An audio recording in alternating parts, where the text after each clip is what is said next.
Breaking news, Amerika magtatayo ng maintenance, repair at overhaul ng mga pasilidad sa 5 bansa sa Indo-Pacific region. Isa sa mga bansa na magbebenepisyo nito ay ang Pilipinas. Ayon sa Pentagon, ang kanilang mga barko at eroplanong pantigma na nakabase sa mga bansa ay doon na rin aayusin at kukumpunihin.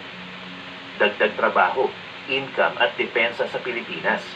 Dumating din ang mga representative ng isang pinakamalaking defense contractor ng Amerika sa Pilipinas, ang Lockheed Martin, na gumagawa ng pinakabagong F-16V Block 70 multi-role fighter, ay gustong tulungan ang Pilipinas na gumawa ng mga produkto sa depensa dito mismo sa bansa upang suportahan ang ating self-reliance defense posture ng mga programa nito. Kailangan natin ng tulong ng Amerika upang mapalakas at masiguro natin ang seguridad ng mahal nating bansa. Good news, Pentagon, inihayag sa ilalim ng kanilang tinatawag na RSF, Original Sustainment Framework, gagamitin ng Amerika sa Pilipinas.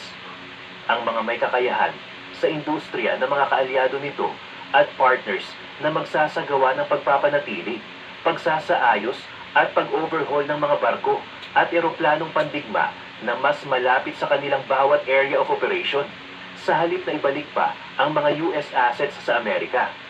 Nangangamoy negosyo, trabaho at dagdag seguridad para sa mga Pilipino.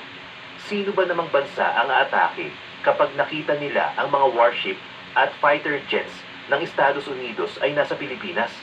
Ang tanong, kasama ba ang Pilipinas sa programang ito ng Amerika? Ang planong ito ng Amerika ay magsisimula sa 5 bansa sa Indo-Pacific ngayong 2024. Ang US Department of Defense ay maglulunsad ng military repair hubs sa mga bansang Japan, South Korea, Australia, Singapore at Pilipinas.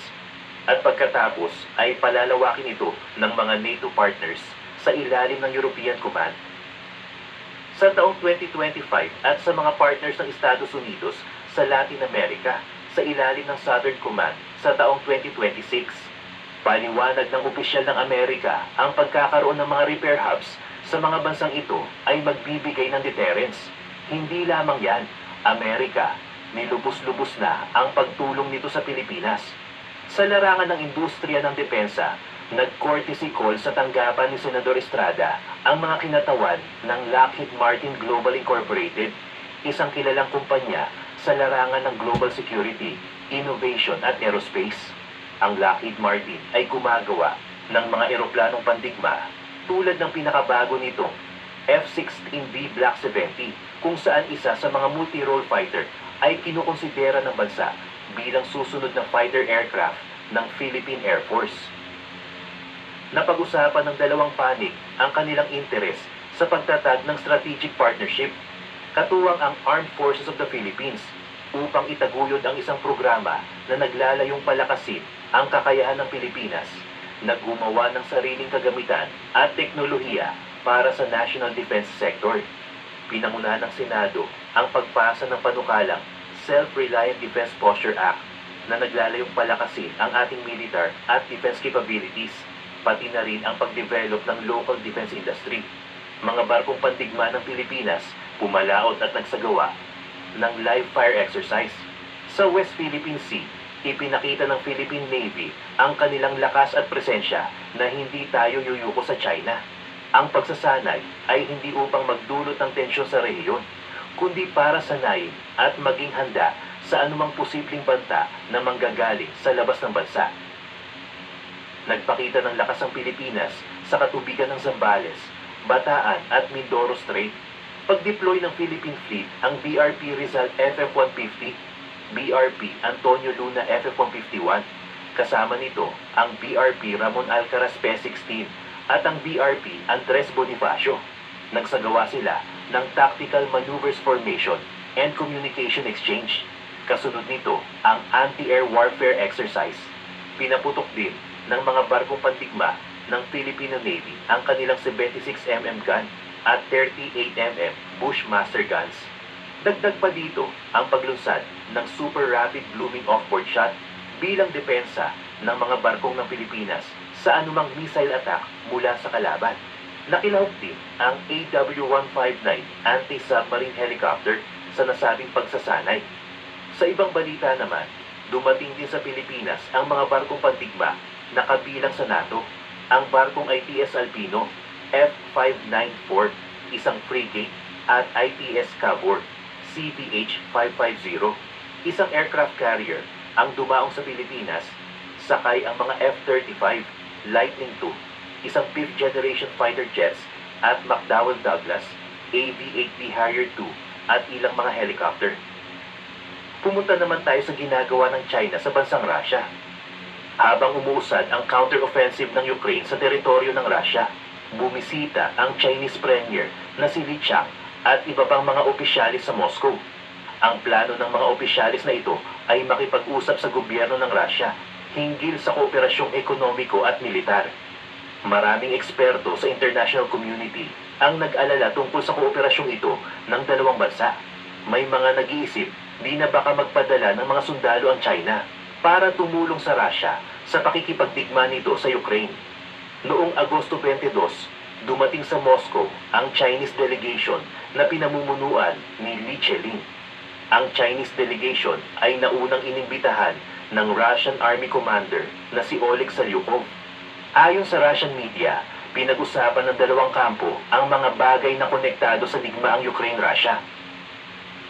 Hanggang sa usaping military cooperation lamang ang sakop ng mga detalye at wala ng iba pang impormasyon ang nilabas. Pero hindi na talaga maitatanggi ang pagkakaroon ng kooperasyon sa gitna ng Russia at China. Noong July 15, nagkaroon ng magkasabay na naval exercises ang Russia at China sa North at Western Pacific. Kasabay rin nito ang isang live fire drill sa South China Sea. Pumahipapawid din ang mga Chinese at Russian long-range bombers bilang parte ng isang joint air patrol malapit sa Alaska. Dagdag pa rito, magkasama rin ang mga Chinese at Russian fighter jets na lumilipad sa Taiwan, Japan at South Korea. Lahat ng ito ay nangyayari 2 taon matapos mag-umpisa ang digmaan sa gitna ng Russia at Ukraine. Pagsapit ng August 6, nakapasok na ang Ukrainian Army sa teritoryo ng Kursk sa Russia. Ang layunin ng Ukrainian Army ay magtayo ng buffer zone sa teritoryo ng Russia para makadagdag sa pressure laban sa liderato ni Putin. Makalipas ang 2 linggo, nakipagkita ang Chinese State Councilor na si Xin Yiqin sa Russian Deputy Prime Minister na si Tatiana Golikova. Ayon sa mga reports, ang meeting ng dalawang opisyalis ay parte ng cultural cooperation ng Russia at China. Pumunta rin sa Moscow ang Chinese Vice Premier na si Hong para makipag-usap kay Russian Deputy Prime Minister Dmitry Chernyshenko. Maging ang Russian Prime Minister na si Mikhail Mishustin ay nakipagdiskurso kay Premier Li Qiang. Ang pagbisita ng mga matataas na Chinese officials ay naitapat sa sensitibong panahon, pero hindi pa rin sapat ang impormasyon na lumabas tungkol sa nasabing meeting. Kahit na walang masyadong impormasyon ang lumabas tungkol sa kooperasyon ng Russia at China, nakabantay pa rin ang international community. Ano ba talaga ang nakapaloob sa cooperation agreement ng Russia at China? Marami ang nagsasabi na military exercises lang ang ginagawa ng dalawang bansa, pero marami din ang nagsasabi na nagpapalitan ang mga bansa ng military equipment. Ayon naman sa ilang eksperto, nagpapadala ng mga tropa ang China sa mga front lines ng Russia. Kumalat ang mga video at mga litrato ng mga Chinese soldiers na pumasok sa teritoryo ng Russia. Posibleng volunteer forces lamang ang mga ito, pero posible rin na mga buong military units na may kasama pang mga tangke. Lumabas din ang impormasyon na plano ng China na magpadala ng mahigit 18,000 sundalo para tulungan ang Russia sa digmaan nito. Ayon din sa mga field reports, pumahimpapawid na ang mga Chinese bombers. Kaya naman, naniniwala ang maraming tao na direktang tutulong na talaga ang China sa digmaang Russia-Ukraine. Sa Chinese social media, kumalat naman ang impormasyon na nag-recruit ang China ng mga kriminal bilang maging parte ng isang malaking military volunteer force. May mga nagsabi rin na ang mga kriminal na ito ay isasakripisyo lamang para sa digmaan. Noong August 25, isang post mula sa isang Chinese official ang nagbulgar na may mga Chinong sundalo ng Air Force ang namataan sa Russia. Kung totoo ang footage, posibleng pumunta na sa Russia ng mga Chinong sundalo ng mas maaga pa. May ilang dahilan ang tinitingnan ng mga eksperto. Una, pinadala ang mga sundalo para pataasin ang kumpiyansa ni Putin sa China. Patunay ito na kung kayang magpadala ng mga Western powers sa mga volunteers, kaya rin ito ng China. Ikalawang dahilan, malaki ang maitutulong ng mga Chinong volunteers sa pagpapalakas ng air superiority ng Russia. Naniniwala naman ang Chinese President na si Xi Jinping na makakatulong ang kooperasyon ng Russia at China sa pagpapabango ng kanyang kapangyarihan. At ang partisipasyon ng China sa mga operasyon ng Russia ay makakatulong para sa plano ng China sa Taiwan. Sinabi naman ng ilang mga Chinong sibilyan na noong 1950, pinasok ng mga Chinong sundalo ang North Korea na nakadisguise bilang mga sundalo ng North Korea. Ganito rin marahil ang ginawa ng mga Chinese volunteers na pumasok sa Russia at posible silang nag-disguise ng mga sundalo ng North Korea. Nilabas naman ng South Korean media ang impormasyon na handa na ang North Korea na magpadala ng mga tropa upang tulungan ang Russia. Dahil dito, nagpadala ng warning ang Pentagon spokesperson na si General Ryder na ang mga ipapadalang sundalo ng North Korea ay magsisilbi lamang ng mga pataba sa lupa at mga biktima ng digmaan. Ayon naman sa isang US-based commentator na si Kai Shenkun, kahit na maraming videos ng mga Chinong sundalo ang nakikita sa Russia, wala pa ring opisyal na kumpirmasyon mula sa media. At kahit na totoong mga Chinese soldiers sa Russia, gagawa ng paraan ng China upang maikubli ang katotohanan. Para nga naman sa China, mas importante na sikreto ang kahit na anong operasyon na maikukonekta sa digmaan. Kapag lumabas ang impormasyong ito, marami ang magagalit at mag-aalala rin ang mga Chino sa mainland China. Siyempre, magagalit rin ang international community dahil lumalabas na nakikialam ang China sa digmaang Russia-Ukraine. Isang katanungan ngayon, kung direkta bang magpapadala ng mga sundalo si Xi Jinping sa Russia. Ayon sa isang Chinese political commentator na si Wen Zhao, hindi basta-basta nagpapadala ang Chinese Communist Party o CCP ng isang military delegation sa Russia. Kahit na meron na talagang kooperasyon ng China at Russia noon pa lang, isa lamang itong strategic coordination at hindi eksakto sa aksyong militar o ekonomiko. Kaya naman, maliit ang tsansa na magpadala ng mga buong military units ang China sa Russia. Naniniwala rin si Wen Zhao na ang pagpapadala ng mga military units ay nangangailangan ng isang formal na sistemang pandigmaan na mayroon pang intelligence at logistic units. Para mangyari ito, kailangang magkaroon ng strategic command ang China at Russia at klaro rin dapat ang chain of command. Komplikado rin ang pagpapagalaw sa mga military units at posibleng magkaroon ng problema sa diplomatic community. Ngunit hindi rin naman itinanggi ni Wen Zhao na namataan talaga ang mga Chinong sundalo sa Russia. Kasalukuyang malapit ang mga ito sa magulong Ukrainian battlefields at buong tapang na lumalaban sa Ukrainian army. Nilinaw naman ni Wen Zhao na hindi makakapag-recruit ang mga Chinese companies sa iba't ibang lugar gamit ang mga labor contracts.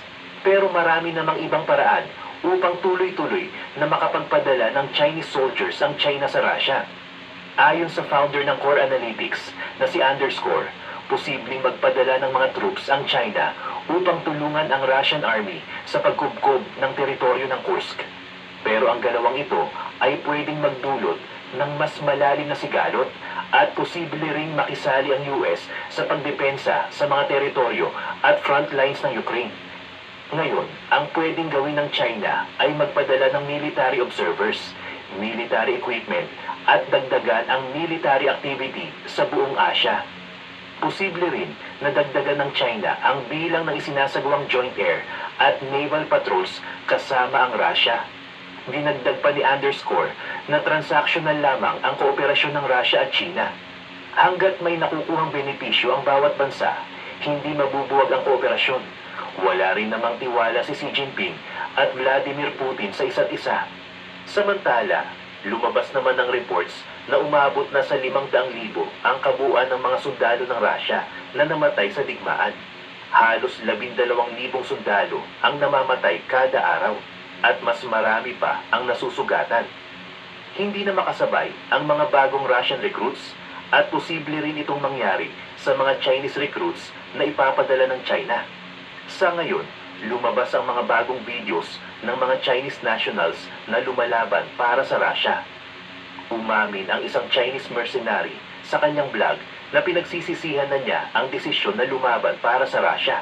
Binantaan niya rin ang kanyang mga kababayan na huwag nang tumulad sa kanya at huwag nang sumali sa digmaan. Maraming Chino ang naniniwala na nakikipaglaban sila para sa hustisya. Pero ang totoo, ginagamit lamang silang pamato sa digmaan ng Russian Army.